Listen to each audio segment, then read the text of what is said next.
जय श्रीराम. ज्ञानेश्वरी भावदर्शन अध्याय 6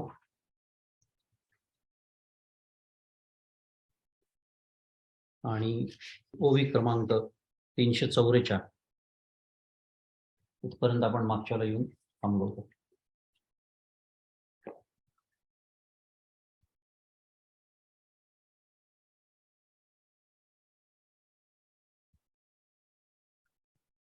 मागच्याला आपण अध्याय श्लोक क्रमांक 16 याच्या अभ्यासाला सुरुवात केली होती आणि या ओव्यांपर्यंत आपण आलो होतो 344.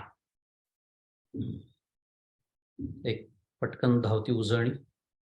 ओवी क्रमांक 329 ते ओवी क्रमांक 344 असा आपण मागच्याला अभ्यास केला होता. आपण हा विषय मुख्यतः मागच्याला बघितला होता की अर्जुन जो आहे तो आपल्या सर्व साधकांची एक भूमिका भगवंतांसमोर मांडतोय आणि असं प्रामाणिकपणे तो म्हणतोय की तुम्ही हा योग सांगितला, त्याची नुसती प्रक्रिया ऐकताच चित्तात त्याच्या विषयाचं ज्ञान उत्पन्न होतं. त्याच्या अनुभवाने तल्लीनता तर येणारच आहे, पण हा मला जमेल असं वाटत नाही, कारण माझ्याकडे काय अधिकार नाही. असं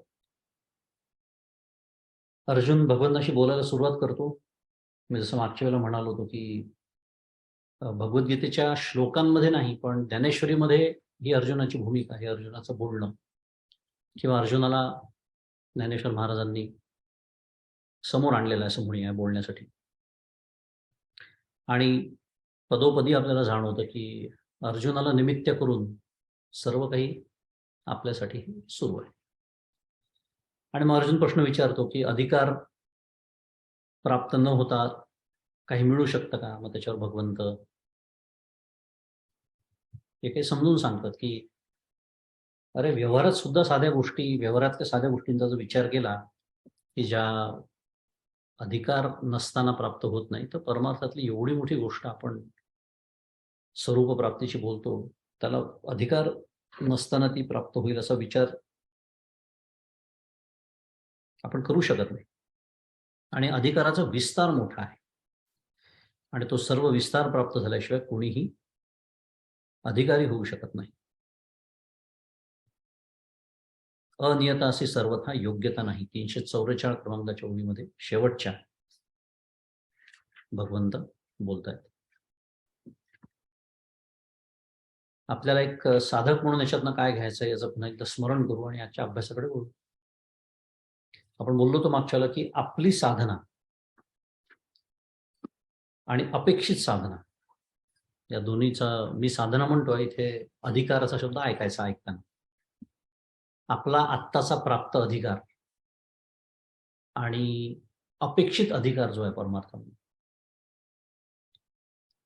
त्याच्यामध्ये जे एक महदंतर पडतं, त्याच्यामुळे आपल्याला जे परमार्थामध्ये आत्ता जे सगळा विषय तो सुरू आहे, आपल्या पदरात का पडत नाहीये, आपल्याला हवी तशी प्रगती अजून का होत नाहीये. सर्वसाधारण जवळपास सगळ्या साधकांची एक समस्या असते. आणि या आधुनिक युगामध्ये एक तर आपल्याला सवय झालेली आहे कशाची, चट मंगनी पट ब्या असं म्हणतात. ताबडतोब हे आजकालच्या पिढीचं तर एक फार मोठी समस्या आहे. त्यांना सगळ्या गोष्टी ताबडतोब हव्या असतात. अधिकार प्राप्तीची तयारी कोणाचीच नसते आणि पूर्वतयारीला अत्यंत महत्वाचं आहे, अत्यंत महत्व आहे. म्हणजे परमपूज्य मंदाताईंचा दृष्टांत वापरायचा झाला तर स्वयंपाकाची जर पूर्वतयारी नीट असेल तर 20 जणांचा स्वयंपाक ती एकच गृहिणी एका तासात सुद्धा करू शकते. हे स्वयंपाकघरात काम करणाऱ्या रामकृष्ण गृहिणींना, बाकीचं काही बोलत नाही मी, आधीच मी खूप प्रसिद्ध आहे सगळे बोलण्यासाठी. आपण असं गृहीत धरू की स्वयंपाकघरात काम करतात गृहिणी, असं गृहीत धरून मी हे बोलतो की पूर्वतयारी जर नीट असेल, परमपूज्य मंदाताईंनी तो दृष्टांत दुसऱ्या एका ठिकाणी दिलेला आहे, पण खूप खुलवून सांगितलं त्यांनी.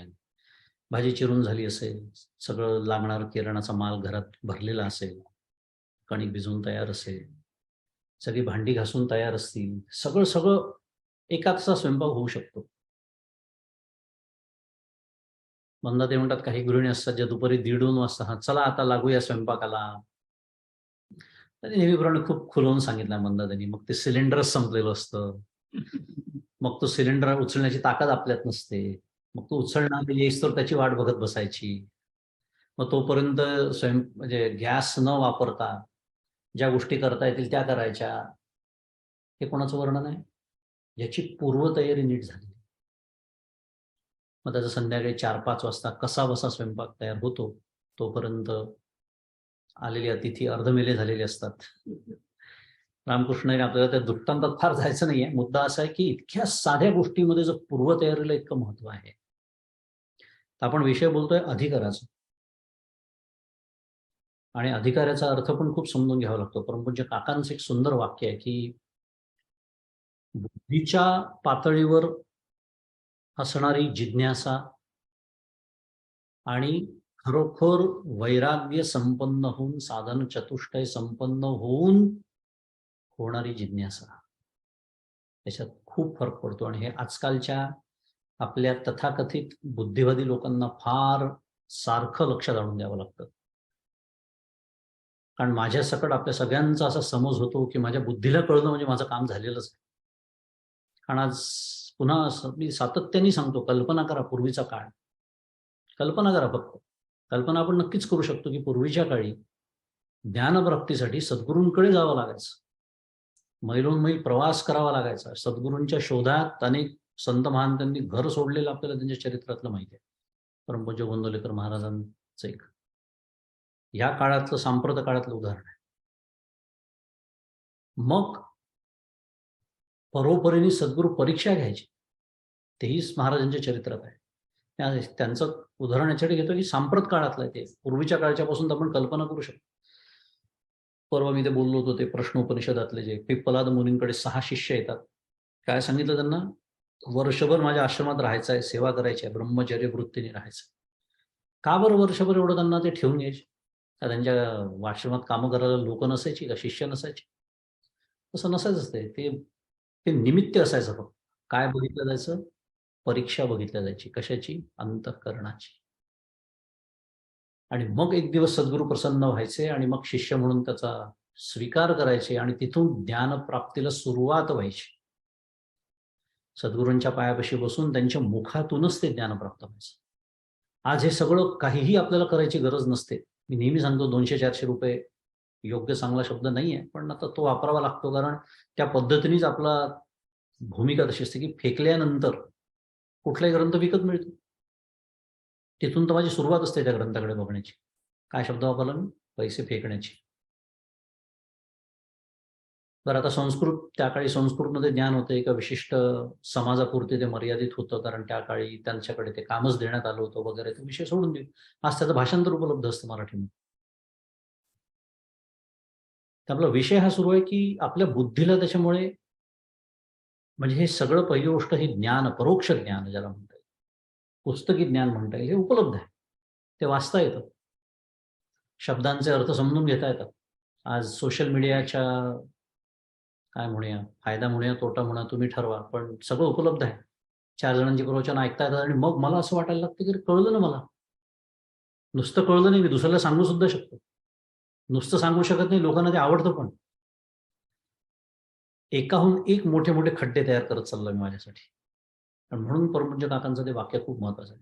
केवळ बौद्धिक पातळीवरची जिज्ञासा आणि वैराग्य संपन्न होऊन, साधन चतुष्टय संपन्न होऊन होणारी जिज्ञासा, याच्यात महद अंतर पडतो.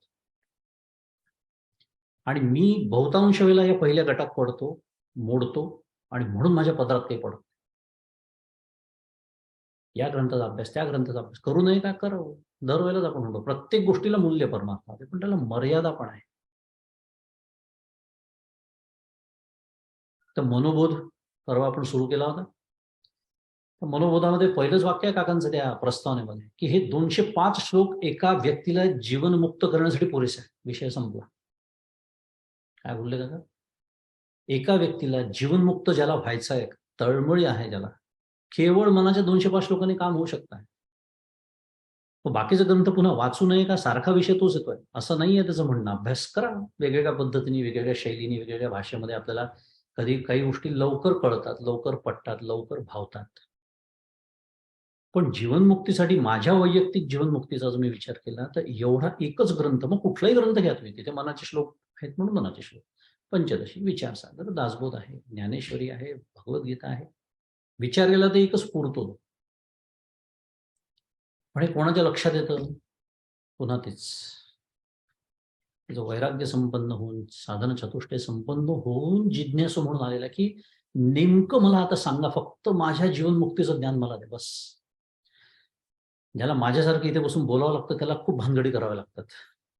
कारण समोरचा येणारा काय विचारेल, कोणत्या प्रकारचा प्रश्न विचारेल सांगता येत नाही, त्या पद्धतीचा अभ्यास असावा लागतो वगैरे वगैरे. पण स्वतःच्या जीवनमुक्तीचा जर विचार केला तर फार थोडंसं पुरतं. आणि परमपूज्य काय नेहमी सांगतात की परमार्थ थोडासाच आहे खरं तर. हा जो पसारा आहे हा सगळा साधनेचा असतो, सगळा साधनेचा फापट पसारा असतो. कारण आपण खूप दूर लांब कुठेतरी उभं असतो आणि मग संतांना तिथून बोट धरून आणावं लागतं. मग तो मार्ग जितका लांब तेवढा त्या मार्गाचा पसारा वाढणारच आहे, त्याचं वर्णन वाढणारच आहे, खाच खळग्यांचं वर्णन वाढणारच आहे. इकडे जाऊ नको, तिकडे जाऊ नको, इकडे सगळं सांगावं लागणार आहे. हा याचा पसारा असतो. परमार्थ मुळात खूप कमी आहे. आणि तो किती कमी आहे, योगायोग असा आहे की आजच्या वाचनात येईल का मला माहित नाही, पण एक सुंदर ओवी या अध्यायामध्ये आपल्या पुढे येणार आहे की परतोनी पाठीमोरे ठाके आणि आपण या आपण पे देखे, देखत खेव ओळखे म्हणे हे तत्व. फार पुढे उडी मारली मी एकदम, पण याच्यासाठी सांगितलं की हा हा नेमका परमार्थ एवढाच आहे फक्त. आणि सगळे मार्ग इथे येऊन मिळतात, सगळे मार्ग. मग तुम्ही भक्ती मार्गाने या, ज्ञान मार्गाने या, अजून कोणते राजयोग, अनेक कर्मयोग, अनेक योग आपल्याकडे सांगितले. सगळेजण इथेच येऊन एकत्र मिळतात. कारण इथून आता अगदी थोडंसं राहिलेलं आहे. म्हणजे स्वाभाविकच आहे, मार्ग किती वेगवेगळे असले तरी शेवटी कुठेतरी एकत्र येऊन ते मिळायलाच हवे. असो, मुद्दा आपला चाललाय अधिकार. आणि हा अधिकार आपण न कमावता जेव्हा अपेक्षा करायला लागतो तेव्हा मग फजितीशी आपल्या हातात काही राहत नाही. त्याच्यानंतर आपण 16व्या श्लोकाला सुरुवात केली होती. नात्यश्नतस्तु योगोस्ति न चैकांत मनश्नतः न चाती स्वप्नशीलस्य जागृतो नैव चार्जुन. अधिक खाणाऱ्याला किंवा अगदीच न खाणाऱ्याला, अति झोपणाऱ्याला किंवा अजिबात न झोपणाऱ्याला हा योग साधत नाही. थोडक्यामध्ये त्याचा अर्थ आपण पाहिला. आणि त्याचा आपण त्याच्यावरचं आचार्यांचं भाष्य पाहिलं होतं की याचं हे जे परिमाण आहे कशाचं, अन्नाची 2 परिमाण आपल्यासमोर आचार्यांनी ठेवली होती. एक श्रुतिवाक्य ठेवलं होतं, आत्मसंमितम अन्न परिमाणम, म्हणजे शरीराच्या शक्तीनुसार. मग ते कोणतं श्रुतिवाक्य, तर यदू हवा आत्मसंमितमन्नम तदवती तन्न हीनस्ती यद भूयो हीनस्ती तत् कनियो न तदवती. शतपथ ब्राह्मणातला हा श्लोक. आता मागच्याला आपण शतपथ ब्राह्मण म्हणजे काय छान समजून घेतलं. ते सगळी याज्ञवल्क्यांची कथा आपण बघितली. अत्यंत तेजस्वी त्यांनी जो शुक्ल यजुर्वेद निर्माण केला, त्यातला ब्राह्मण नावाचा जो भाग, त्याच्यात आलेली ही श्रुती.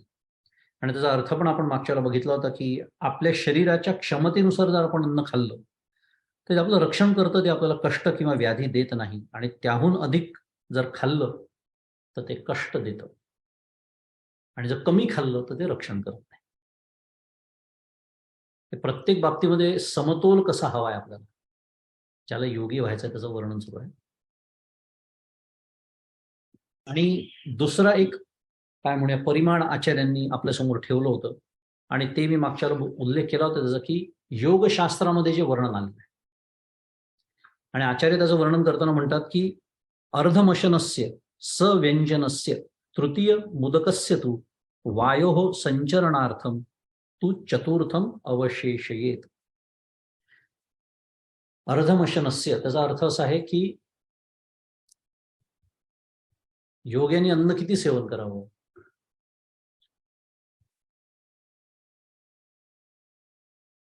आपलं पोट अर्ध भरेल एवढं अन्न सेवन करावं, असं योगशास्त्र सांगतं. हा दुसरा त्याचं जे एक परिमाण आहे, त्याचं जे एक मोजमाप आहे अन्नाचं, ते आचार्य आपल्यासमोर ठेवतात. एक श्रुती प्रमाण सांगितलं, आणि दुसरं सांगत आहे की अर्धमशनस्य म्हणजे अर्ध, सव्यंजनस्य त्या व्यंजनानी आपलं अर्ध पोट भरायचं आहे. तृतीय मुदकस्य म्हणजे तृतीयम उदकस्य तू, उदक म्हणजे पाणी, उरलेलं 1/4 पाण्याने भरायचं आहे. आणि उरलेलं 1/4 वायो संचरणार्थम तू चतुर्थम अवशेषयेत, वायूच्या संचरणासाठी उरलेलं 1/4 रिकाम ठेवायचं. माझ्यासमोर बसलेले ते हसतात, कारण सगळ्यांना माहिती आहे आपण काय करतो आणि इथे काय सांगितलेलं आहे. इतरांचं कशाला सांगायचं, माझी फजिती मी सांगतो काय आहे ते. सव्यंजनस्य, आचार्यांनी खरं खूप छान इथे काय म्हणूया, स्पष्टीकरणार्थ कोणाच्या मनामध्ये गोंधळ असेल तर शब्द वापरून ठेवलेला आहे छान. आता माझी फजिती कशी होते सांगतो. आता इतक्यात एक नवीनच शोध लागलाय, ते म्हणजे डॉक्टर दीक्षित यांचं, बरोबर. आता डॉक्टर दीक्षित पाहणारे बरेच जण इथे माझ्यासमोर बसलेले आहेत. अनेक भाग्यवानांची खिडकी बंद करून बसले आहेत, त्यामुळे ते मोठ्याने हसू शकतात, त्यांची काही समस्या नाही. पण माझ्या समोर जे बसलेले आहेत त्यांना माहिती आहे. आता हे दीक्षित, माझ्यासारखे जे दीक्षित पाळतात त्यांची त्यांची फजिती कशी होते सांगतो. आता ते 2च वेळा खायला सांगतात. आता देहाचं प्रेम इतकं आहे की दीक्षित मात्र मी मनापासून पाळतो. चतुर्थीचा उपवास असेल तर मला असं वाटतं किती खाऊ आणि किती नाही, किंवा एकादशी असेल, चतुर्थी असेल. पण दीक्षित म्हटलं की मी अगदी प्रामाणिकपणे, कारण देहाचं अत्यंत प्रेम आहे, त्यामुळे दीक्षित खूप पाळतो मी. आणि दीक्षित म्हणतात की 2 वेळा खायचं फक्त दिवसातून, ते ठराविक वेळेला वगैरे वगैरे. तो विषय सोडून देऊ आपण सगळ्या, बऱ्याच जणांना माहिती आहे डॉक्टर दीक्षितांचं. तर त्याचा परिणाम काय होतो की मी जेव्हा जेवायला बसतो तेव्हा बघण्यासारखं असतं, कारण मला एक ताट पुरत नाही, मला पूर्ण टेबल लागतो. कारण दीक्षितांच्या कृपेने दिवसभर तोंड बंद असतं माझं, आणि मग ती भरपाई भरून काढायची सगळी कमी जी झालेली असते त्याची संधी मला फक्त 2 वेळेलाच मिळते. त्यामुळे वासना तर आतमध्ये शिल्लक असतात. मग त्या वासना पूर्ती करण्याची वेळ जी काही असेल आपली 11-12 जी काही ठरली असेल, किंवा संध्याकाळची म्हणा, मग मी ते सगळं मांडून बसतो, सगळं माझ्यासमोर पसारा, आणि यथेच्छ बिलकुल मस्त पोटभर. अशाला दीक्षित वगैरे काय सांगतात काही नाही, त्यांनी सांगितलं 2 वेळा खायचं, 2 वेळा खायचं. पण बाहेर मी ज्या लोकांना सांगतो की अहो नाही हो, मी फक्त 2च पोळ्या खातो, कारण विचार केला तर खरं आहे, माझ्या ताटामध्ये म्हणजे जेवणाच्या वेळेला मी खरं 2च पोळ्या खातो, पण मी जेवणाच्या आधी किती खातो हे बघतच नाही.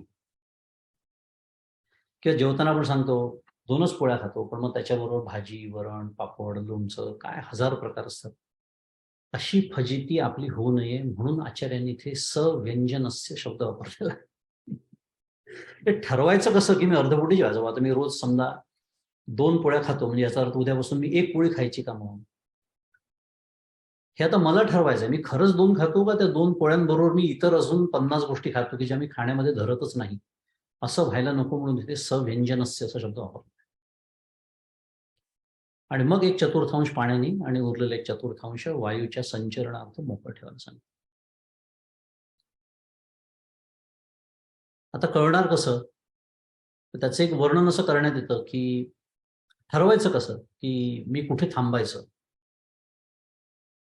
त्याला प्रॉब्लेम ऑफ प्लेंटी असं म्हणतात. इतकं आहे सदैव 24 तास, त्यामुळे असे विचार करावे लागतात. असो, पण असं सांगण्यात येतं की जोपर्यंत आपल्याला असं वाटतंय की मी अजून थोडं खाऊ शकतोय, तिथे थांबावं, हे त्याचं उत्तर आहे. आणि म्हणून इथे असं म्हटलेलं आहे की मागच्याला आपण बोललो होतो, प्रत्येकाचा आहार वेगळा असतो. मी 2 पोळ्या उदाहरण दिलं, काही जणांना 2 पोळ्या उपासमार होईल त्यांची. प्रत्येकाने आपापला आहार ठरवायचा आणि त्याच्याप्रमाणे हे गणित बसवून घ्यायचं. आणि अनुभव आहे आपल्याला, म्हणजे हे अनेक वेळेलाही सांगण्यात येतं. आजकालच्या आधुनिक विज्ञानशास्त्रही तेच सांगतंय की थोडं कमी खाल्ल्याने, विशेषतः रात्रीच्या वेळेला, खूप फायदे आहेत तब्येतीचे. आता तब्येतीचे फायदे हे एका वाक्यामध्ये याचा अर्थ असा आहे की शरीर जे आहे ते त्रास देत नाही. आपण काय पाहिलं मगाशी, काय शब्द वापरला, व्याधी उत्पन्न करत नाही, कष्ट देत नाही. कारण मला जेवढं हवं आहे त्याच्यापेक्षा जास्त मी खात नाही, कमी पण खात नाही, त्यामुळे रक्षण तर होत आहे.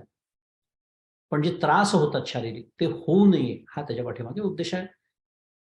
हे आपण हठयोगाचा विचार करतो आणि याच्यामध्ये शरीराच्या स्वास्थ्याचं, शरीराचं समतोल, तो जे तोलून धरायचा आहे शरीर एका विशिष्ट मणियार बंध आणि जे सगळे ओडियार बंध वगैरे सगळे आपण वर्णन ऐकली, एखाद्या विशिष्ट आसनामध्ये, पद्मासनामध्ये म्हणूया, आणि जायचं कुठे, आपल्याला देहभान विसरण्याकडेच जायचं आहे. त्यामुळे देहभान ह्या सगळ्या जर गोष्टी सांभाळल्या नाही तर या गोष्टी देहभान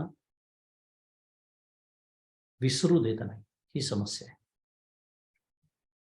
म्हणून आपण मागच्याला बोललो होतो की तो ज्ञानी होऊ शकेल, तो भक्त होऊ शकेल, तो योगी होऊ शकत नाही.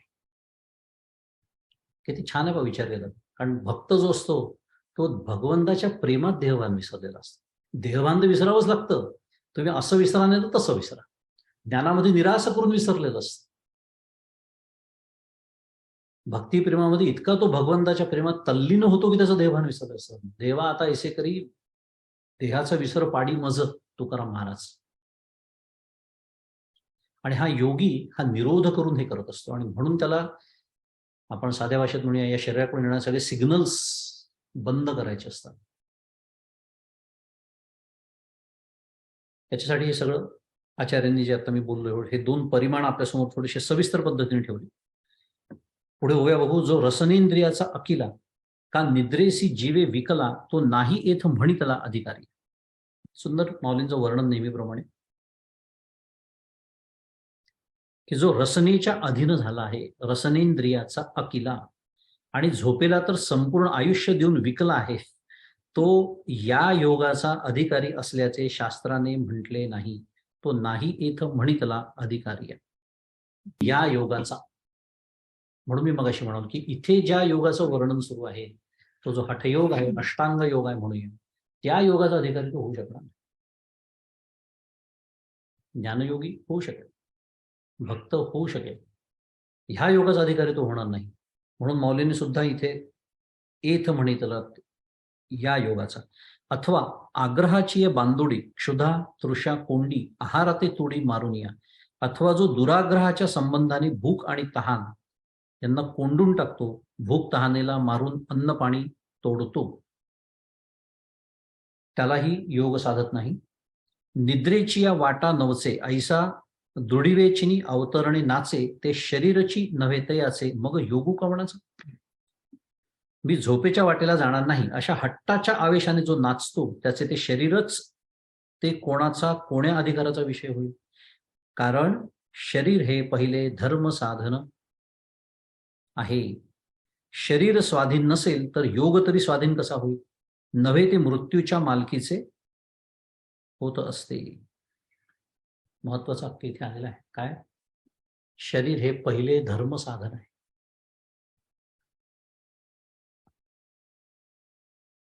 धर्मसाधन फार सुंदर शब्द आहे. त्याच्यामध्ये 2 शब्द आहेत. धर्मसाधन 2 शब्द आहेत त्याच्यामध्ये, धर्म आणि साधन.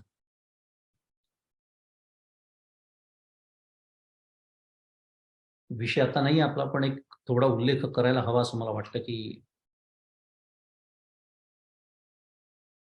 हे साधन आहे हे लक्षात राहा. आणि साधन हे साधन वापरणाऱ्यापेक्षा नेहमी वेगळं असतं. त्याचे खूप सुंदर पैलू आहेत. म्हणजे ही गाडी शेवटी कुठे जाणार आहे तुमच्या लक्षात आलं असेलच. देहबुद्धी ते आत्मबुद्धी करावी. सगळ्या साधनांचं मर्म देहबुद्धी ते आत्मबुद्धी करावी. हे लक्षात राहत नाही आणि बाकी सगळं केलं जातं. आणि म्हणून सगळं मुसळ केलं जातं. कारण परमार्थिक माणसाची फजित इथेच होते. कारण जो परमार्थामध्ये नसतो, मी नेहमी सांगतो की त्याच्याकडे अहंकार कमी असतात. पारमार्थिक माणसाकडे परमार्थातले अहंकार येऊन चिकटतात. ज्ञानेश्वरीचा अभ्यास करणारा मी, त्याच्यावर बोलणारा मी, हे मी जे आहेत, मला आधी हे मी नव्हते, हे आता जास्तीचे मी. भयंकर सावध राहावं लागतं. आणि हे मी जे आहे म्हणजे बोलणारा मी, हा मी, तो मी, किंवा हे सगळं माझं, हे मी आणि माझं हे कुठून आलं? हे देहबुद्धीतून आलेलं आहे. कारण देह मी आहे या देह तादात्म्य इतकं जबरदस्त असतं की लक्षातच राहत नाही. त्याला कितीही अभ्यास करा. परमपूज्य काकांचं अजून एक वाक्य आहे की मी देह नाही हे परमार्थामध्ये सांगणाऱ्याची देहबुद्धी गेलेली नसते. ही मोठी पारमार्थिक शोकांतिक आहे. परमपूज्य काकांचं वाक्य जबरदस्त वाक्य. काकांनी कुठे सावध करायचं ठेवलेलं नाही आपल्याला. इतरांचं ठीक आहे, विशेषतः पारमार्थिक माणसाचं की जो परमार्थावरती काही बोलतो, त्याची देहबुद्धी गेलेली नसते. केवढी मोठी शोकांतिक आहे काका म्हणतात. काय मुद्दा झाला आपला? एक तर हे साधन आहे, आणि ते कशाचं साधन आहे? धर्म साधन आहे, धर्म साधण्याचं साधन आहे. आणि साधने वापरणाऱ्यापासून नेहमी वेगळं असतं. काकांचं एक नेहमीच उदाहरण, काका म्हणत असं लाटणं, पोळ्या करण्याचं लाटणं. लाटणं हे साधन आहे. मग मी म्हणजे लाटणं आहे का? नाही. हे जसं कळतं तसं हे साधन आहे, म्हणजे याच्याहून मी वेगळा आहे, याच्या आतमध्ये असलेला याचा जो देही आहे, या देहाचा जो स्वामी आहे तो मी आहे, पण विसरूनच जातो. हा देह मी समजतो आणि त्याला इतकी सहजता येते की त्याच्यातून ह्या सगळ्या गोष्टी मी आणि माझं. आणि हेच तर माऊली सांगते, मी आणि माझे ऐसी आठवण विसरले जे असे अंतःकरण. म्हणून हे सांगतात की हे पहिले धर्म साधन आहे, आणि शरीर जर साधन नसेल तर मग पुढचं तर योग तरी कसा स्वाधीन. म्हणून अतिशय विषयो सेवावा, तैसा विरोध नोहावा, का सर्वथा निरोधावा हेही नको. म्हणून विषयाचा अतिभोग घ्यावा हे जसे नको, तसा त्याचा अतिद्वेषही नसावा किंवा त्याचा पूर्ण प्रतिबंध करावा हेही नको. योग ज्याला साधायचा आहे त्याचं वर्णन सुरू आहे. काय सुंदर वर्णन करते बा माऊली. काय म्हणतात आहे? विषयाचा अतिभोग नको आणि त्याचा अति द्वेषही नको. कारण काय आहे माहिती आहे का? पाठीमागचं त्याचं वर्म पहा काय आहे. याला साध्या भाषेत रागद्वेष म्हणतात. अतिप्रेम, राग म्हणजे संस्कृतातला राग बरं का, मराठीतला नाही, नेहमीच सांगावं लागतं. राग म्हणजे प्रेम, आसक्ती. त्या विषयाची आसक्तीही नको आणि द्वेषही नको. उदाहरण, तर मला शेपूची भाजी आवडत नाही, अनेक जणांना माहिती आहे. तर मला जेवायला बोलवतात लोक, तेव्हा त्यांनी जेवायला बोलवल्यापासून आता लोक साधारण 2-4 दिवस आधी सांगतात, या आमच्याकडे विकेंडला जेवायला वगैरे. आम्ही हो म्हणतो. बुधवारी ते सांगतात शनिवारी जेवायला जायचं. 5 दिवस माझं चिंतन कशाचं असेल? शेपूच्या भाजीचं. काही कराय म्हणे शेपूची भाजी करू नये. सध्या शेपूचे दिवस आले आहेत, भरपूर शेपू मिळते आहे, स्वस्तात मिळते आहे. 4, 5, 10 प्रकारच्या त्या शेपूच्या भाज्या करता येतात. कोणी पातळ करतं, कोणी डाळ लावून करतं, काय वाटेल ते. पण ते शेपू मला स्वप्नातही शेपू दिसतो. का बरं? द्वेष आहे शेपूचा. पण द्वेष असल्यामुळे चिंतन कशाचं आहे? ते शेपूचंच आहे. प्रेम आहे का मला शेपूचं? नाही. पण त्या धाकापायी चिंतन त्याचं होतं की यांनी जेवायला बोलून चुकून ज्यांनी शेपूची भाजी केली, बरं तिथे टाकता येत नाही पानामध्ये, आवडली म्हणावं लागतं, आवडली की ते पुन्हा वाढतात वगैरे वगैरे. त्याच्या उलट मला काय आवडतं मी आता बोलत नाही, तर माझी पुढे खूप पंचायत होती.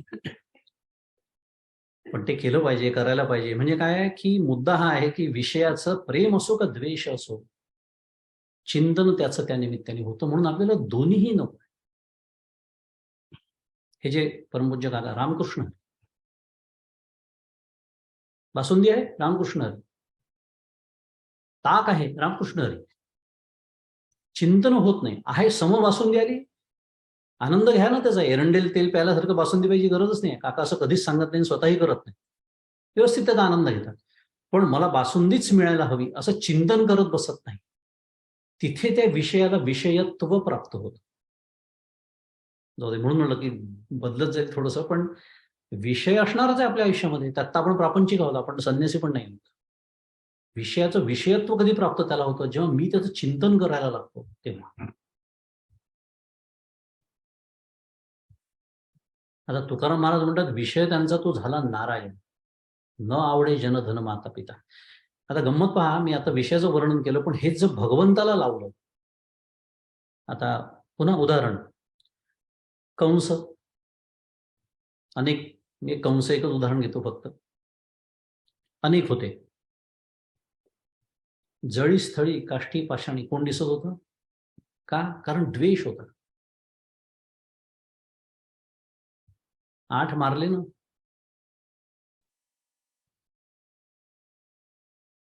मुद्दा असा की द्वेषापोटी चिंतन.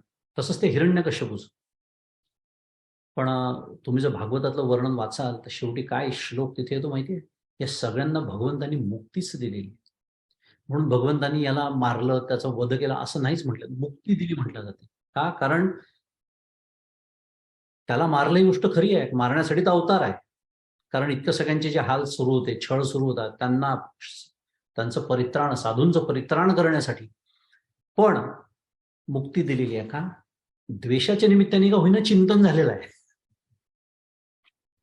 म्हणजे विषयाच्या ठिकाणी जर भगवंत आला, मग तो प्रेमाने योग द्वेषाने योग कल्याणच आहे. आणि विषय जर आला, मग ते प्रेमाने योग द्वेषाने योग अकल्याणच आहे. हा मुद्दा आहे. म्हणून हे दोन्ही आपल्याला नको आहे असं माऊली म्हणते. म्हणजे एका योग्यासाठी तर ठीकच आहे, पण एक साधक म्हणून आपल्यासाठी सुद्धा हा विषय किती महत्वाचा आहे की म्हणून आग्रह नसावा कुठल्याही गोष्टीचा. पुढे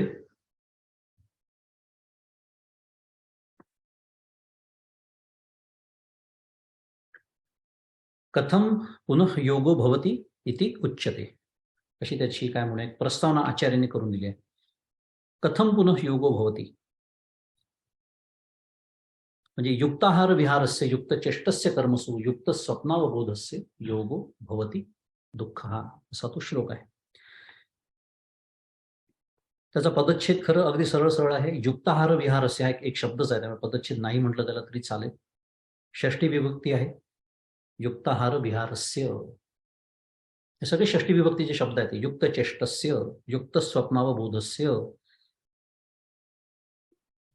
कोणाचं वर्णन सुरू आहे? त्या योग्याचं. असा जो आहे तो संबंध दाखवलाय म्हणून षष्ठी विभक्ती, की ज्याचे आहार विहार परिमित आहेत, ज्याच्या सर्व कर्मांविषयी क्रिया मर्यादित आहेत, झोप व जागणे मर्यादित आहे, त्या पुरुषाला हा योग दुःख निवर्तक होतो. युक्ताहार विहारस्य, ज्याचे आहार विहार परिमित आहे. युक्त चेष्टस्य कर्मसु, चेष्ट याचा अर्थ क्रिया, केलेलं कर्म, त्यामुळे ज्याच्या सर्व कर्मांविषयी क्रिया मर्यादित आहेत. युक्त स्वप्नावबोधस्य म्हणजे झोप व जागणे मर्यादित आहे, त्या पुरुषाला हा योग दुःख निवर्तक होतो. आचार्यांनी व्याख्या केली आहे दुःख निवर्तकाची. दुःखानी सर्वाणी हंती इति दुःख, हा सर्व दुःखांची समाप्ती. नाहीतर दुःखांची समाप्ती आपल्याला व्यवहारात माहिती असतं. थोडंसं काही दुखलं, चार औषध घेतलं, बरं वाटलं, दुःखाचा परिहार झाला, असा त्याचा अर्थ नाही. दुःख हा जो शब्द आहे त्याची व्याख्याच आचार्यांनी केली आहे की दुःखानी सर्वाणी हंती इति दुःख, हा सर्व दुःखांचा तिथे नाश होतो. आता हा 17वा श्लोक मी वाचला. मागच्याला मी म्हणालो होतो तुम्हाला की 16 आणि 17 याचा गट गीतादीपस्तंभामध्ये काकांनी केलेला आहे. आपण त्याच्याकडे वळूया.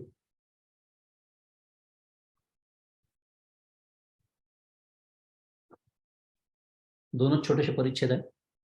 अर्थ वाचतो मी 16 आणि 17चा, की हे अर्जुना, फार खाणारा किंवा फार उपाशी राहणारा, अति झोपाळू किंवा अति जागरण करणारा यांना योग साध्य होत नाही.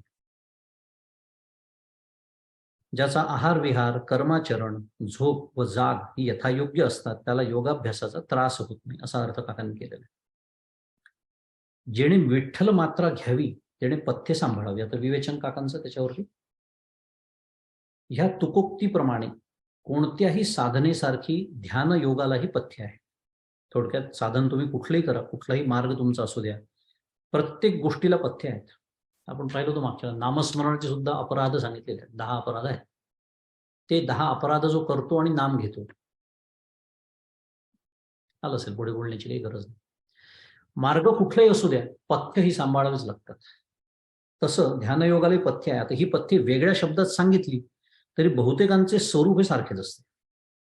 योगाभ्यासाच्या संदर्भात शरीराचे स्वास्थ्य अधिक महत्वाचे असल्याने आरोग्याचे नियम येथे विशेषत्वाने सांगितले आहेत. हा विचार आपण मगाशी करून झाला की आरोग्याचे नियम विशेषतः योगाभ्यासाच्या संदर्भात का अधिक महत्वाचे आहेत. ते काका म्हणतात त्यांच्या अधिक स्पष्टीकरणाची जरूर नाही. येथे कर्माचरणाचाही उल्लेख करून त्याचे स्मरण करून दिलेले आहे. एवढंच विवेचन गीतादीपस्तंभामध्ये आलेलं आहे. 16 आणि 17.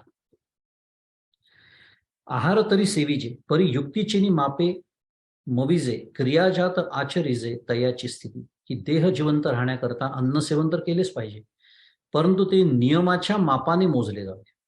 काय सुंदर माऊलींचं वर्णन असतं पहा. त्याच रीतीने सर्व व्यवहार देखील परिमितच करावेत. कारण मगाशी आपण आहाराचा विचार करून झाला. आता इथे काय आलेला आहे शब्द, युक्ताहार विहारस्य. मग आहार नियमित असावा, मग विहार कसा असावा, तोही परिमितच असावा. कोणासाठी चाललंय हे? साधकासाठी, योग्यासाठी आणि पर्यायाने साधकासाठी चांगलं सुरू आहे. कारण विहारामध्ये फक्त चालणं असा मर्यादित अर्थ घेऊ नये. त्याच्यामध्ये विहरण, संचार हा सगळाच त्याच्यामध्ये घेतला पाहिजे. आपण ज्या गोष्टी करतो, उदाहरणार्थ समजा आता दिवसभर काम केलं, बौद्धिक काही काम केलं आणि मग थोडंसं एक निसर्गाच्या सानिध्यात जाऊन आलो, आपण मराठीत ज्याला हाईक वगैरे म्हणतो, तर छान वाटतं, चित्त थोडं प्रसन्न होतं, मोकळं होतं. परत आल्यानंतर उत्साहाने आपल्याला पुढच्या कामाला लागता येतं. बरोबर आहे, अनुभव आहे सगळ्यांचा. चेंज इन सब्जेक्ट इज रिलॅक्समेंट, असं इंग्लिशमध्ये एक सुंदर वाक्य. हे काय झालं, याला म्हणायचं परिमित. संचरण झालं, विहार करून आलो मी, कुठेतरी जाऊन आलो, एक अर्धा तास, एक तास थोडंसं, किंवा व्यायाम करणं आहे म्हणा. पण व्यायाम करणं हीच जो आयुष्याचा ध्येय समजतो. आपण कोणाचा विचार करतोय, एक साधक म्हणून विचार सुरू आहे. बाकीच्यांनी काय करावं हा आपल्या चिंतनाचा विषय नाही. कोणावरही इथे बसून आपण टीका करत नाहीये, ज्याचं त्यांनी ठरवावं. पण ज्याला साधक व्हायचं, ज्याला परमार्थामध्ये काहीतरी साधायचं आहे, त्याच्या दृष्टीने हे काय आहे, मगाशी काय शब्द शिकलो आपण, धर्म साधन आहे. त्यामुळे ते साधन वापरायचं आहे. जशी कार हे माझं साधन आहे एका ठिकाणाहून दुसऱ्या ठिकाणी जाण्यासाठी, त्यामुळे ती कार चांगलीच असली पाहिजे, ती व्यवस्थित असली पाहिजे, ती दुरुस्त केली पाहिजे, तिचं नियमितपणे काय तेल पाणी ज्याला म्हणतो, मेंटेनन्स म्हणतो मराठीत, ते केलं पाहिजे, कारण ती वेळेवर बिघडू शकते. इथपर्यंत ठीक आहे, पण ते कार माझं सर्वस्व होता कामा नये. I shouldn't start identifying myself with the car, शब्द Marathi. Car shouldn't start defining me. आता ते होतं ना. त्यामुळे कार असावी, चांगली असावी, तुमच्यात पैसे आहे, महागाची घ्या, चांगली घ्या, विषय तो नाहीये. पण ती कार जेव्हा मिरवाविषयी वाटते, that when I start identifying myself with the car, which is totally wrong. विषय थोडा वेगळा झाला. पण कार जसं साधन आहे, तसं हा देहही माझं साधन आहे. तो चांगला असला पाहिजे, तो उत्तम असला पाहिजे. औषध पाणी करायचं आहे, त्याला पुरेशी झोप द्यायची आहे. काका जसं म्हणतात, त्याच्याशी बोलता आलं पाहिजे, बोलता येतं, कारण तो माझ्याहून तुमचा, माझा नाही, माझं, हा देह म्हणजे मी. असो, त्यामुळे देह जिवंत राहण्याकरता अन्न सेवन तर केलेच पाहिजे. अगदी बरोबर, कारण हे साधन आहे, टिकवायचं आहे, आपलं काम व्हायचं नजून. म्हणून काकांचा शब्द मला अत्यंत आवडतो, वापरायचा आहे. वापरायचा शब्द लक्षात राहिला ना की सावधच होतो माणूस, की जी गोष्ट मी वापरणार आहे ती माझ्याहून वेगळी असली पाहिजे.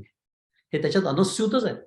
त्यामुळे देह वापरून घ्यायचा आहे व्यवस्थित, त्याला हवं तेवढी झोप द्यायची, अन्न पाणी, औषध पाणी सगळं योग्य वेळी जे द्यायचं तेवढं द्यायचं. पण तो काका जसं म्हणतात, तो थकलाय का, तुला मी झोप देतो, दुखताय गोळी घे, विश्रांती घे, सकाळी तू माझ्या कामासाठी तयार असलं पाहिजे, असं मला माझ्या देहाशी बोलता आलं पाहिजे. आणि म्हणून म्हणतात की माऊली म्हणते की जिवंत राहण्यासाठी अन्न सेवन करून ते कशाने, तर नियमाच्या मापाने ते मोजलेलं असावं. मितला बोली बोलीजे, मितलिया पाऊली चालीजे, निद्रेही मानू दीजे अवसरे एके. मोजके शब्द बोलावेत, मोजक्या पावलांनी चालावे, झोपेलाही एका योग्य प्रसंगी मान द्यावा. मगाशी आपण विहरणाबद्दल बोलत होतो, त्यालाही मला वाटतं योगशास्त्रात कुठेतरी काही मर्यादा, नियम घालून दिले आहेत की किती चालावं, किती चालावं सुद्धा किती. अनेक मला माहिती आहेत लोक की जे चालणं हीच ध्येय समजतात, धावणं हीच जीवनाचं ध्येय समजतात, व्यायाम हीच ध्येय समजतात. आणि मग आता आमच्या इथे आहे टेकडी आहे, नाव सोडून देऊ, आपल्या प्रत्येकाच्या गावात एक टेकडी असते. कित्येक लोक मला माहिती आहे सकाळपासून संध्याकाळपर्यंत चढायचं उतरायचं, चढायचं उतरायचं, हेच ध्येय आयुष्याचं. कारण मनुष्याचं ध्येय कशासाठी मिळालंय कळलेलंच नाही. विषय हा सुरू होता की किती चालावं, याला एक मर्यादा घालून दिली आहे. मला आता आठवत नाहीये, पण साधारण एक 17-18 किलोमीटर दिवसाला असं त्याचं एक परिमाण आहे.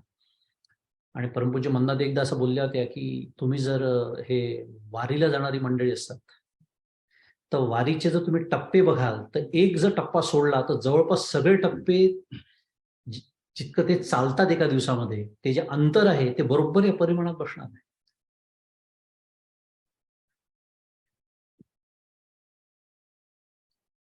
व्यवहारात देखील हे परिमितीने त्या मोजलं जावं.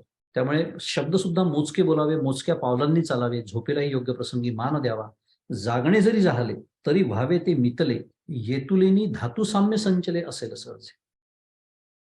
जागावयाचे जरी झाले तरी ते देखील परिमित असावे, अशा नियमितपणाच्या वागण्याने अनायासे वात पित्त कफांचे साम्य स्थिर होईल.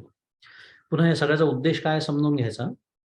आपल्याला देहभान विसरण्याकडे जायचं आहे आणि ते देहभान राहण्याची व्यवस्था या देहात जर होत असेल या अन्नाच्या निमित्ताने किंवा त्यातून निर्माण होणाऱ्या व्याधींच्या निमित्ताने, तर योग साधणार कसा. ऐसी युक्तीचेनी हाते, जै इंद्रिया वोपिजे भाते, तै संतोषासी वाढते मनची गती. याप्रमाणे नियमाच्या हाताने जेव्हा इंद्रियांना आहार विहाराचा खाऊ दिला जातो, तर हे माऊलींचं वैशिष्ट्य आहे. असं वर्णन फक्त माऊलीच करू जाणे, असं मी कितीतरी वेळा म्हटलं असेल आता. ते किती सुंदर विचार करत आता माऊली, की नियमांच्या हाताने, आई जशी मुलाला एवढा अभ्यास कर मग तुला खाऊ मिळेल, तसं इंद्रियांना खाऊ द्यायचा आहे. मी जसं मगाशी म्हणालो, बासुंदी एरंडेल तेलासारखी पिण्याची गरज नाही, पण कधी नियमाच्या हाताने द्यायचं. आई जसं थोडंसं खाऊ देते मुलांना, तसं आपण नियमाच्या हाताने इंद्रियांना आहार विहारांचा खाऊ दिला जातो आणि तेव्हा मनच संतोषाला वृद्धिंगत करते. असं अतिशय उत्तम वर्णन माऊलींनी केलेलं. तर पुढे अथ अधुना कदा युक्तो भवती इति उच्यते. आचार्यांनी करून दिलेली प्रस्तावना आहे. म्हणजे काय, त्याला समाधी कधी प्राप्त होते, कदा म्हणजे कधी प्राप्त होते, याचं वर्णन तुमच्या श्लोकामध्ये आपल्या समोर येत आहे. यदा विनियतम चित्तम आत्मन्येवावतिष्ठते निस्पृह सर्व कामेभ्यो युक्त इत्युच्यते तदा. श्लोक क्रमांक 18 आणि याचा पदच्छेद आहे यदा विनियतम चित्तम आत्मनि एव अवतिष्ठते निस्पृह सर्व कामेभ्यो युक्त इति उच्यते तदा. अर्थ आहे, जेव्हा विशेष प्रकाराने निग्रहित केलेले चित्त आत्मस्वरूपाचे ठिकाणीच स्थित होते, तेव्हा सर्व विषयांपासून निरीच्छ झालेला पुरुष समाहित योगी म्हटला जातो. यदा विनियतम चित्तम, विशेष प्रकाराने, विनियतम याचा अर्थ विशेष प्रकाराने निग्रहित केलेले चित्त. आपण मागच्याला शिकलो होतो, इथे नियतम एक शब्द आहे आणि त्याला वि नावाचा उपसर्ग लावलेला. विनियतम विशेष प्रकारे निग्रहित केलेले चित्त आत्मनी एव अवतिष्ठते, म्हणजे आत्मस्वरूपाचे ठिकाणीच, तो च फार महत्वाचा आहे, स्थित होते. निस्पृह सर्व कामेभ्यो, तेव्हा सर्व विषयांपासून निरीच्छ झालेला पुरुष युक्त इत्युच्यते तदा, समाहित योगी म्हटला जातो. हे आत्मस्वरूपाच्या ठिकाणीच स्थित होते. पण ती ज्ञानबाची मेघ ज्याला आपण म्हणतो, खरं ती श्लोकात आलेली आहे की सर्व विषयांपासून निरीच्छ झालेला. आणि इथे मगाशी मी तेव्हा असा शब्द इथे आलेला आहे.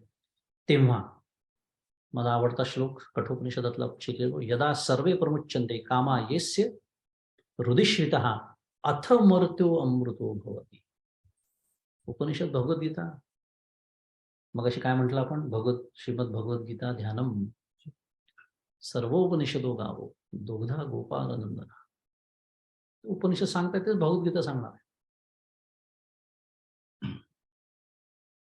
हा जो यदा खूप महत्वाचा आहे. इथे तेच म्हणलंय, तेव्हा केव्हा, तोपर्यंत नाही. कारण आता काय, प्रत्यक्ष समाधीचं वर्णन सुरू आहे. जाणार आहे आपण. मगाशी सुरुवातीलाच त्या ओळीचा उल्लेख केला मी की आपली गाडी कुठे जाणार आहे, परतोनी पाठीमुळे ठाकेपर्यंतच जाणार आहे. असंप्रज्ञात समाधीचं वर्णन आता योगाचं सुरू आहे.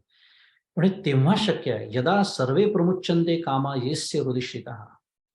या हृदयाच्या आश्रयाला आलेले सर्व काम, सर्व तो कामू सर्वथाच आहे, माऊली एका ठिकाणी म्हणतात. तेव्हाच हे फक्त शक्य आहे. अथ मर्त्यो अमृतो, अथ शब्द आहे ना, तो फार महत्वाचा आहे. अथ तेव्हाच शक्य आहे ते. तो मर्त्यो अमृतो भवती अत्र ब्रह्म समश्नुते. अगदी त्याच पद्धतीचं वर्णन आहे की तेव्हा सर्व विषयांपासून निरीच्छ झालेला, निस्पृह सर्व कामेभ्यो, सर्व कामेभ्यो, पुन्हा पुन्हा नुसतं कामेभ्यो नाही म्हटलेलं आहे, सर्व कामेभ्यो. आणि याच्यावर भाष्य करताना आचार्यांनी अजून एक गोष्ट म्हटली आहे इथे, निर्गता दृष्टादृष्ट विषयेभ्य, असं भाष्य म्हणतं.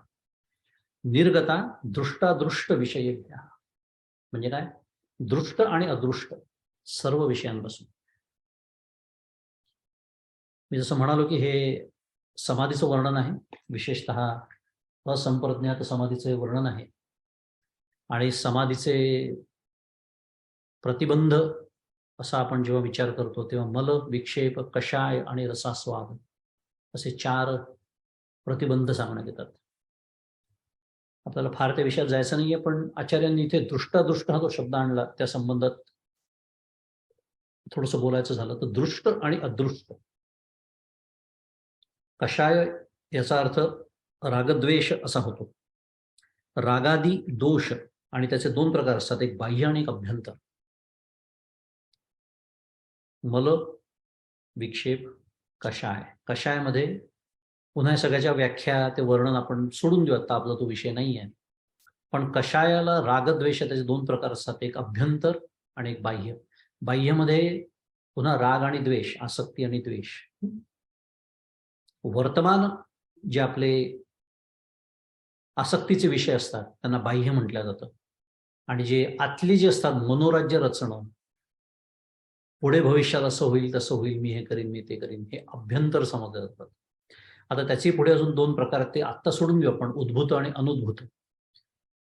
अनुद्भूत जे कषाय जो असतो तो त्रास देत नाही.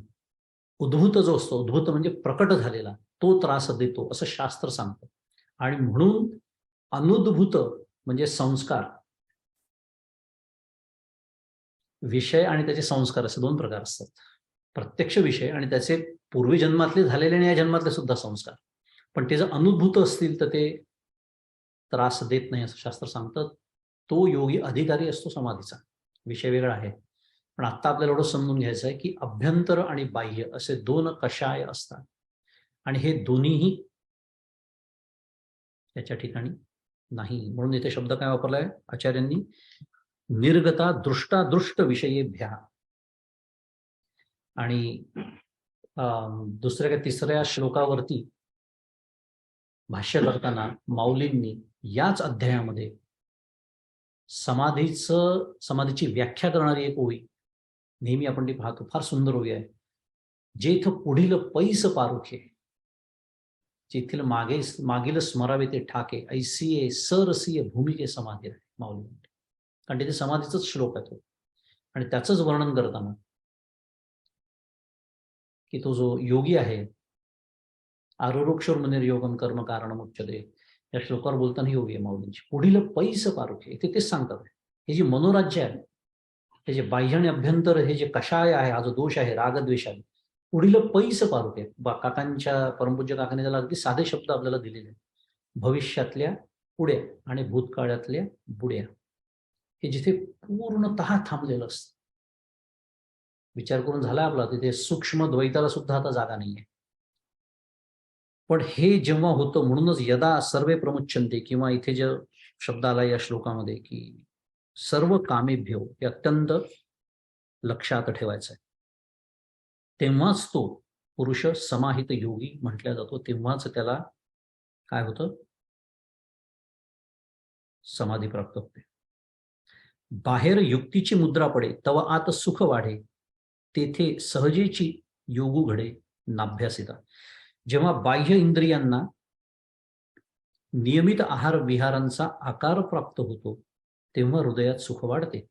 त्या स्थितीत प्राणायामादिकांची क्रिया पुनः पुन्हा न करता एकदाच करूनही विना कष्टाने योग घडतो. पुन्हा ते सांगणं सुरू आहे की इंद्रियांना जर मी नियमित केलं, मी म्हणजे साधकाने किंवा योग्याने, तर विना कष्टाने योग घडतो.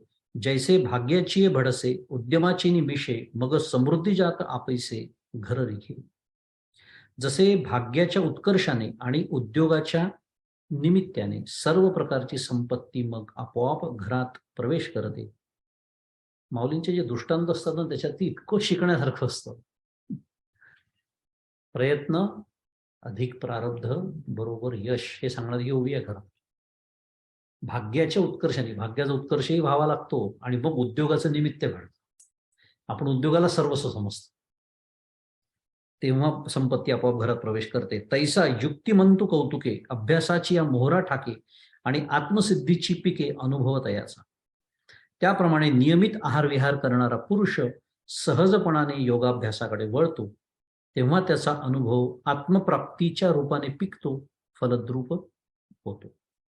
विषय काय सुरू आहे विसरायचा नाही आहे, अधिकाराचा विषय सुरू आहे. अधिकार प्राप्तीशिवाय हे मिळत नाही. म्हणून युक्ती हे पांडवा, घडे जया सदैवा तो अपवर्गाची राणीवा अलंकारीजे.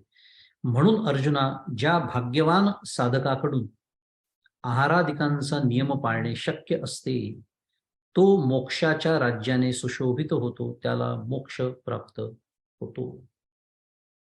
आहारादिकांच्या नियमाचा हा श्लोक. आहेत आपल्याकडे 7 मिनिटं आहेत, पुढचा श्लोक घेऊया.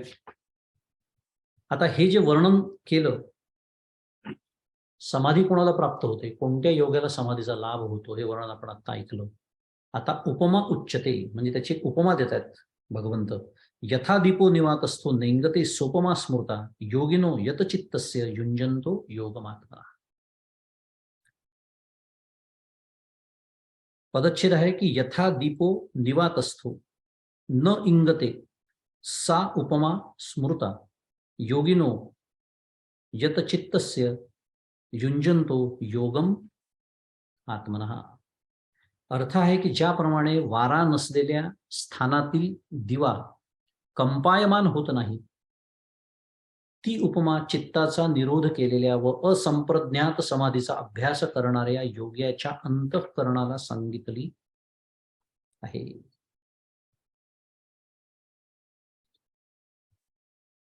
असंप्रज्ञात समाधीचा उल्लेख आलेला आहे.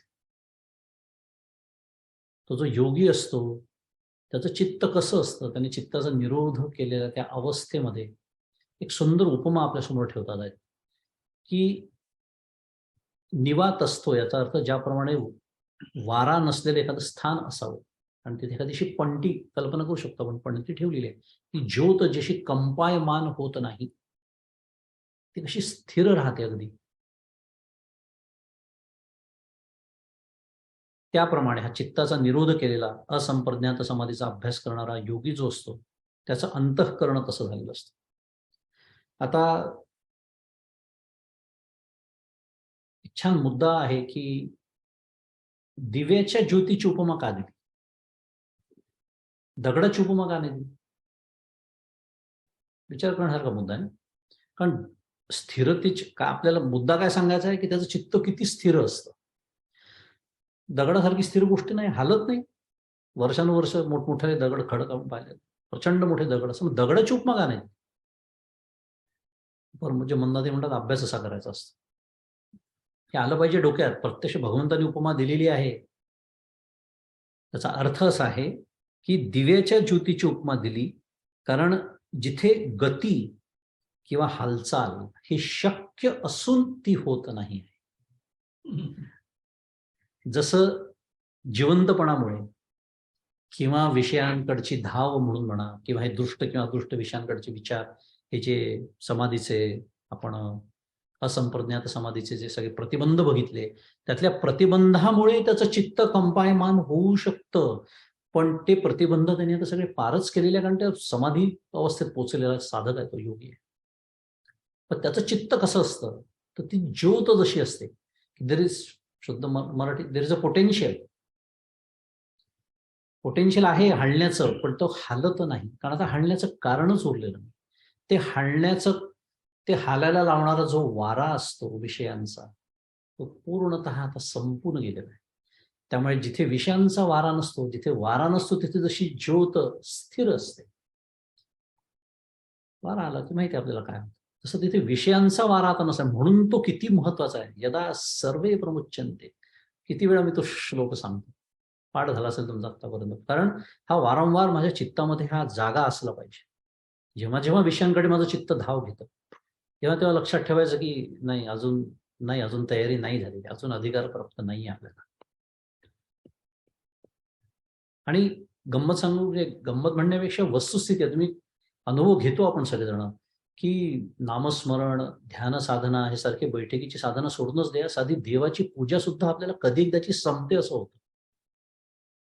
कधी एकदाची इथून उठतो, कारण आता करायची तर आहे, ते बुद्धीनी पटलेलं असतं की हे करायला पाहिजे, किंवा घरात कुळाचार असतो म्हणा, बायकोला वेळ नसतो म्हणा, अशा याच्यात मी कधीतरी ती करतो की नाही, किंवा काकाचं म्हणतात करून टाक, हे सगळे शब्द जे असतात, करून टाक, आटपून टाक, हे सगळे ते फक्त तिच्यासाठीच, त्या देवपूजेसाठीच राखीव असतात. का?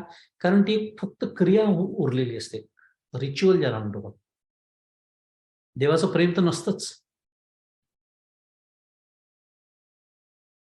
जेव्हा निरार्थता नाही, तेव्हा व्यापार असे पाहिजे.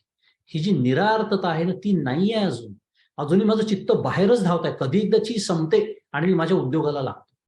समजायचं अभि दिल्ली बहुत दूर आहे, अजूनही माझी धाव बाहेरच आहे.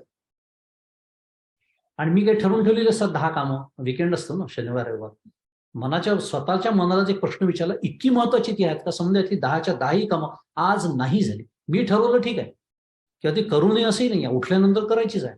24 तास कोण देवाची पूजा करत बसलं? तुम्ही एवढं प्रेम तर नाहीच आहे देवाचं आपल्याला. मग जेव्हा मी बसतोय, निदान तो अर्धा तास, 1 तास, एक प्रश्न विचारावा स्वतःच्या मनाला, की नाही समजा 10 कामं आज झाली, काय जग बुडणार आहे का? कोसळणार, is it like end of the world? मी कुठेतरी माझ्या मनात ठरवलं असतं की आज माझी 10 कामं झाली पाहिजे, आणि त्याचा परिणाम असा होतो, कधी एकदाची ती पूजा समजेल, कधी एकदाचं ते नामस्मरण, कुठेतरी नियम केलेला असतो, 4 माळा झाल्या पाहिजे, 10 माळा झाल्या पाहिजे, तेवढ्या त्या माळा संपतात कधी आणि मी उठतो कधी? स्वतःची फसवणूक. मध्ये फक्त क्रिया उरते. काय बघत होतो आपण, विषय हा चालला होता, तो विषयांचा वारा. इथे तर स्थिर राहण्याबद्दल म्हटलंय, माझी ज्योत विजते का काय, इतकी अवस्था वाईट असते माझी. आलं असेल लक्षात काय म्हणायचं. म्हणजे किती दूर आहे महदंतर अधिकारातलं, मगाशी आपण बोलू, माझी ज्योत विझण्या एवढा जबरदस्त वादळ आहेत विषयांची, आणि इथे वारा सुद्धा चालत नाही म्हटलेला आहे, कंपायमान होता, हल्लं नाही पाहिजे चित्त अजिबात.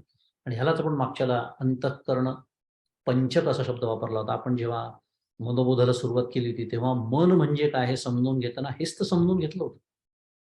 थोडं जरी हल्लं त्यालाच मन म्हणतात, त्याची चंचलता आहे त्यालाच मन म्हणतात. जेव्हा मनोवृत्ती, बुद्धिवृत्ती, चित्तवृत्ती, अहमवृत्ती, या 4ही वृत्तींपैकी एकही वृत्ती तिथे नसते आणि अंतःकरण शांत असते, ती ही अवस्था आहे.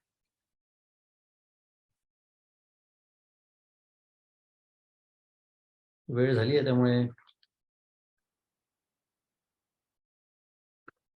2 उभ्या घेऊनच युक्ती योगाचे अंग पावे, ऐसे प्रयाग जेथ होय बरवे, तेथ क्षेत्र संन्यासे स्थिरावे मानस जयाचे. माऊलींचं सुंदर वर्णन नेहमीप्रमाणे, की आहार विहारांचा नियमितपणा जेव्हा समाधीच्या स्वरूपाला मिळतो, जेथे असे जणू पवित्र प्रयाग क्षेत्र होते, त्या ठिकाणी ज्याचे मन आमरण क्षेत्रवासाचा जणू निश्चय केलेल्या संन्यासाप्रमाणे स्थिर होते. एक दृष्टांत दिला माऊलींनी, की एखादा संन्यासी असतो, त्याचं मन जसं आमरण क्षेत्रवास, हा जो हे जे क्षेत्र आहे, समजा प्रयाग क्षेत्र आहे, इथे मी स्थिर होणार असं निश्चय करतं, हे जसं असावं तसं तो समाधीच्या स्वरूपाला मिळालेला असतो योगी. आणि शेवटची एक ओवी घेऊन थांबू, तया ते योगयुक्त तू म्हण, हेही प्रसंगे जाण, ते दीपाचे उपलक्षण निर्वातीची या. की अर्जुना, त्याला तू योगयुक्त म्हण. कोणाला वारा नसलेल्या स्थानात असलेल्या निश्चल दिव्याची उपमा त्या योगयुक्ताच्या स्थिर चित्ताला आहे, हेही प्रसंगाने जाण. वेळेची नेहमी समस्या असते आपल्याला, वेळ होऊन गेलेली आहे. 358 क्रमांकाच्या ओळीपर्यंत आपण आलेलो आहोत, आणि आज आपला या चिंतनाला इथे विराम देऊ. आणि पुढे मी जसं म्हणालो, ती 366 क्रमांकाची पुढे आपल्यासमोर येणार आहे, ती ओवी परतोनी पाठीमोरे टाकेल. अतिशय सुंदर ओवी आहे, तर त्याच्यावर आपण पुढच्याला छान चिंतन करूया. कारण प्रत्यक्ष समाधीमध्ये काय होतं, मी जसं म्हणालो, की कुठल्या मार्गाने तुम्ही या, ते शेवटी तिथेच गाडी यावी लागते, आणि ती नाही आली तर आपलं काम झालेलं नाही असा त्याचा अर्थ होतो. तर ती ओवी पुढच्या वेळेला आपल्या समोर येईल. आज आपण इथे थांबूया. श्री ज्ञानेश्वर महाराज की जय.